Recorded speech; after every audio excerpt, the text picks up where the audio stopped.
Hey guys, and welcome to part 8 of Spyro the Dragon. We are now going to traverse through the second half of Beastmakers. Last part we did Terrace Village and 2 other levels that I can't remember right now. I'm telling you guys, since this is all pre-recorded, it's hard for me to remember the last levels and stuff, but no worries. We're gonna do it, and Wild Flight will be our first level for this part.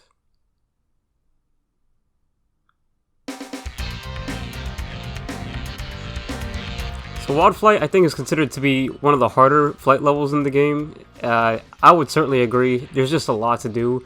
There's not really a set path for you to follow, unlike the other ones. This one, you really just have to get whatever comes your way and just hope for the best, really. In this run through, what I did was I got some of the arches and then just went for some of the boats here. And I mean, yeah, it's just all a matter of what comes next, really. In this part in particular, the boats were the main items that were coming towards me, so I just went for those first. But you can really do this in any way you want. I just got really lucky here. I was able to get all the arches and boats in a matter of seconds, and now it's these airplanes. These airplanes are actually kind of difficult because some are in the upper level and some other in the lower level, so you just have to like flame one at the top, then go to the bottom to flame the next one if you want to get them all consecutively and stuff like that. But what's also really hard are the chests. The chests are kind of located in a very tight spot, and which you'll see right here. Boom, boom. Like I said, that's probably the best run of that level I've ever done, and I was able to get it on recording, so that's already really good. So, boom, baby, first try. Usually it takes me at least 2 tries to get all that. Normally when I'm recording things tend to go bad, as you might see later, but for now, we'll focus on this. I did that first try, and that's awesome. So now, the next level we're doing is, not gonna lie, probably my favorite level in the game. And it's a lot of people's favorite level in the game, actually. And it's Treetops. Treetops is notorious for being very difficult for first-timers if you don't know how to traverse through the pathways and the charge ramps and stuff like that. But if you know what you're doing, and you know how to complete the level efficiently, it's probably the most fun you'll ever have playing this game. At least that's just my opinion.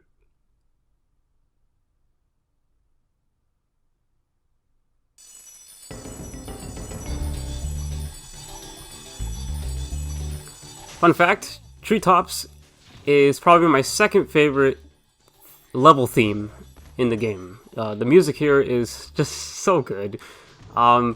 High Caves and Treetops share the same melody, kind of. The same, I guess, base of the song. And they complement each other, I think. And to some that might be, like, kind of lazy, because they're pretty much using the same song, just, like, a bit remixed and stuff. But I think they each fit the level really well. High Caves actually has a European theme, which we never see, because I own the US version, but, you know. Spyro, if you jump at the end of a supercharge ramp, you can really go far. I'm all over it. But yeah, High Caves has a European version, which I didn't know about until way later after playing this game for such a long time. And to be honest, I don't really like that. Well, I don't really like the European version of High Caves. It just sounds like all over the place. I don't think it has a consistent rhythm and stuff. That's just my opinion, though. I know a lot of people that really like the High Caves theme. The ones that have played the European version. But for us US people, we got a watered-down version of the Treetops theme, which is this one. And to some extent, it matches the level well, I think. It's kind of quiet, which matches the level. But in Treetops, they added this charging sound effect in the background. And it's just so awesome. I love it. And it's one of my favorite songs in the game. It's really good, but that's enough about the music. The stage itself is split up into various arching pathways with these charging ramps. And if you try to beat the stage normally, you can just beat it in like 2 seconds. Like right there, I was already at the return home portal, and that took like, what, a minute? 2 minutes? Something like that? But that's if you're playing level just to get from one end to the other. If you want to get 100% in this level, you really need to know where you're going. That whirlwind I took up, you'll be taking a lot throughout this run through, because we gotta get to these ramps at the top, and that's the only way you can really get around in this level, is to get to those ramps. So the only problem is, the only way to get to the top of those ramps is to use that whirlwind. There's no other way to get back on the top. So it's a lot of memorization, a lot of things to keep in mind, but when you get the hang of it, it's a lot of fun. I love doing this level efficiently, and I think for this recording, I think I did pretty okay. I think I did good.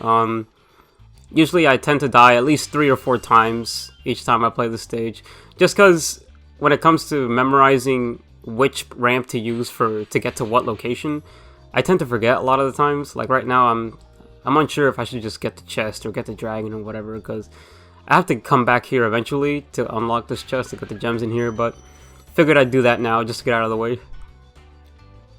What I should have done at the beginning was come to this path first. I'm sorry, not this path first, the other path, to get the key, and then backtrack to that path to get that chest. Would have probably saved me going backtracking at least one time. As you can see, we're already back at that whirlwind. We're going to be taking that a lot, traversing through this level, because, like I said, it's very complex. There's a lot of charge ramps, a lot of different ways to get to the higher areas and stuff, and you need to use each charge ramp consecutively in order to get enough charges to make certain jumps, which is what we'll be doing. So really awesome. Greetings, Spyro. For an amazing tour of the treetops, don't just stop at one supercharge.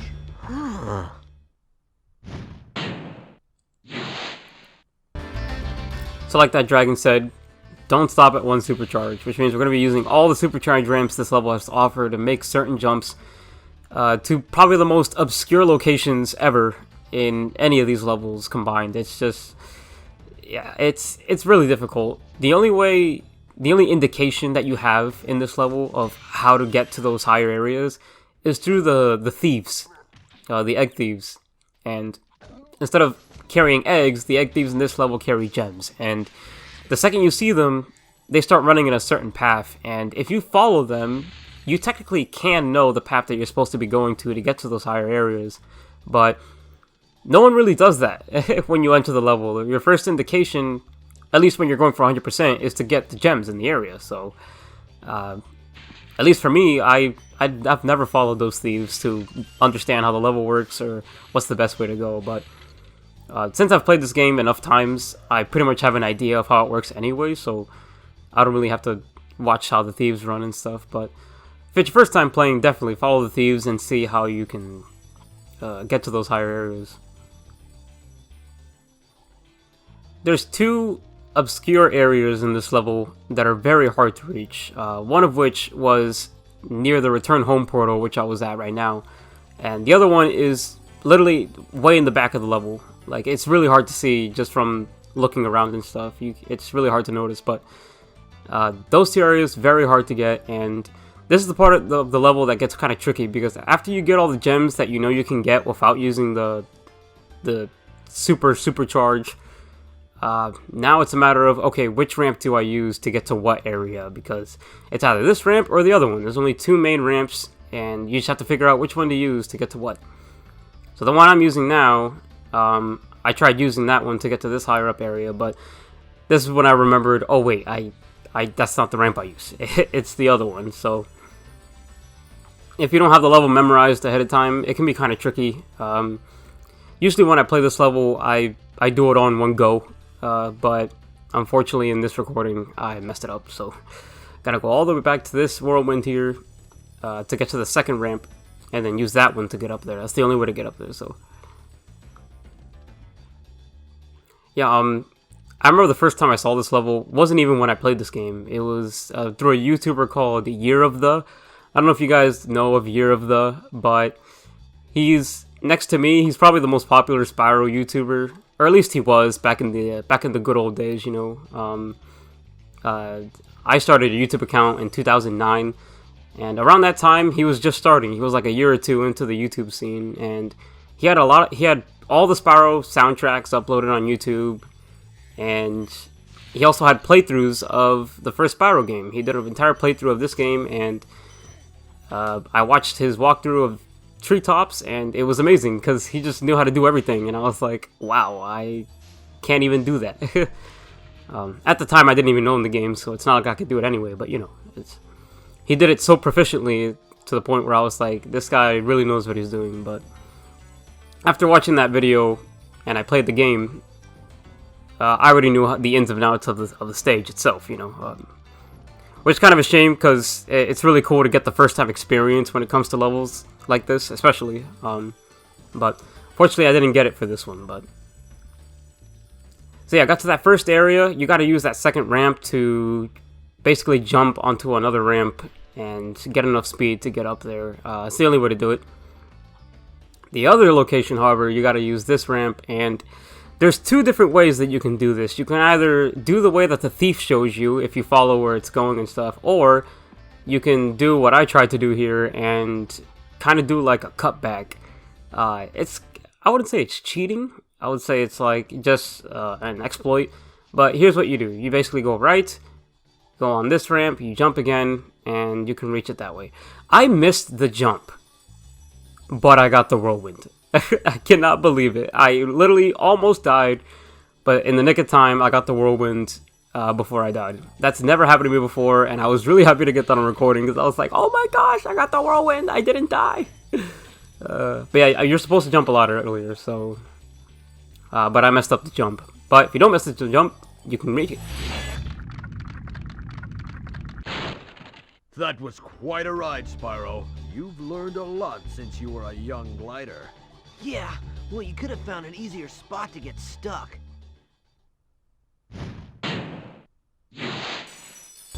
The developers knew. They knew that people would have a frustrating time getting to this section of the level because it really is really difficult, so... Right now we're going to exit the level because the exit home portal is pretty far off, so... But yeah, that's one way to do it. That's kind of like how to cheese it, basically.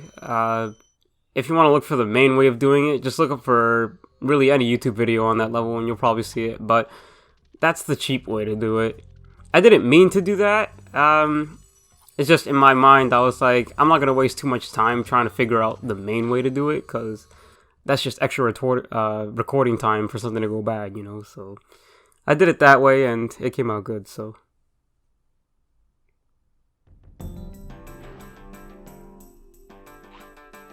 One thing I haven't mentioned, when you go into the boss levels of this game, it says confronting Metalhead, confronting Toasty, and I really like that, because it lets you know that it's a boss stage, or like a boss realm and stuff, and I like that a lot. But this is Metalhead. I love the music here. It's so good. The bass is booming, and it's just one of the main reasons I love the soundtrack so much. It's just the bass, man. It's just so, it goes so hard, and I love it.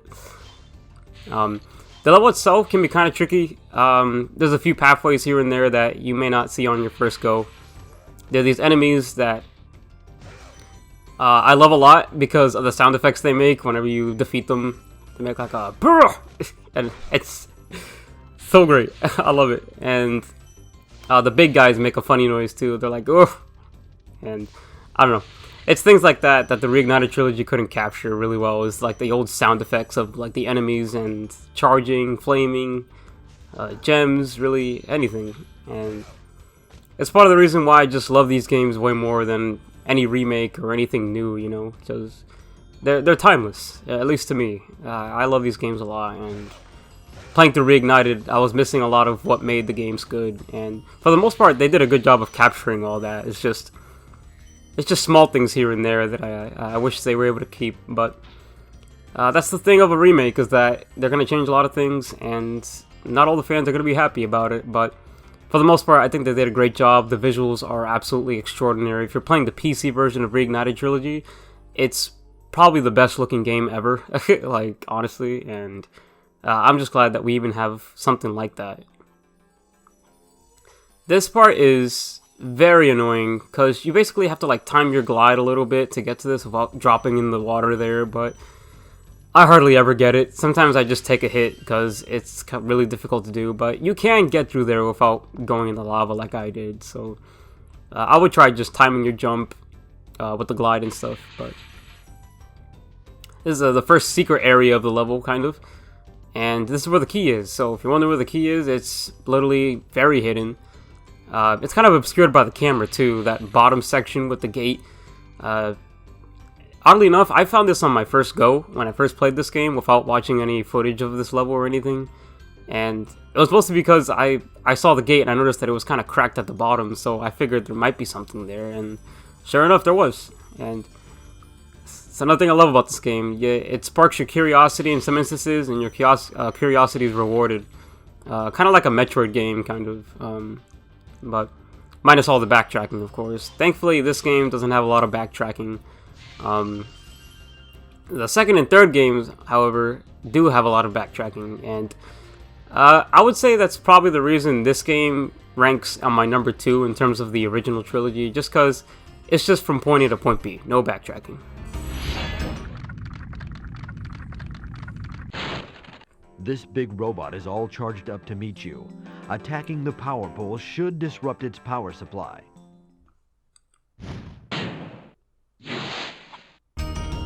Yeah, everything in the first game is just super streamlined. It's just go to one level, go to the next. There's no abilities to worry about, no certain requirements that you have to meet or anything. You just go to a stage, and the second you're in it, you can just complete it 100% without worrying about anything. Not to say that the second game and third game aren't incredible games, because they are. It's just, I like convenience in a platformer or in a collectathon or anything like that. Backtracking is something that I try to avoid at all costs, hence why I play these levels the way I do. But Metalhead himself is super easy because all he does is just shoot like these electric particle beams at you, and they move kind of slow, so you have enough time to just charge out of the way. And yeah, very easy. Probably the only hard part is finding those secret sections, especially the part where you have to get this key to get this chest here. But yeah, I would say the level is way harder than the boss itself, that's for sure. For the boss, all you have to do is just charge these electric pole things, which I guess are his power source. So if you see a bunch of them in a row, just charge through all of them. I got really unlucky with that one. I normally never get hit on this boss, but yeah. Just be careful with the timing. If you see the pole flashing red and green, that means it's about to turn red, and then that's not good. So try to time it, and you should be great. Metalhead has a faux hawk for some reason. Don't understand that. I think he doesn't reignite it. Yeah, I think they kept that. It's a unique concept for an enemy design, but yeah. Alright guys, we're about to reach the hardest glide in the game. I'm not even kidding. This glide is very hard to do, and basically, if you miss it, you gotta go all the way back to the whirlwind and get it. But I got it on my first try. Woof! So good. I'm sure most of you guys have had trouble with that glide too. It's kind of dumb, especially going back. You can't make it for some reason, and if you can, then it's even harder to do going forward. I really don't understand it, but there's not much room there to make that glide. So yeah, it's probably one of the harder glides in the game, even though it's literally just going straight. But I got on my first go on recording, so that's great. And we got all our gems. And that's it. So now let's go back to the return home portal, which is right around this corner here. All gems, all dragons and beast makers. Let's get out of here.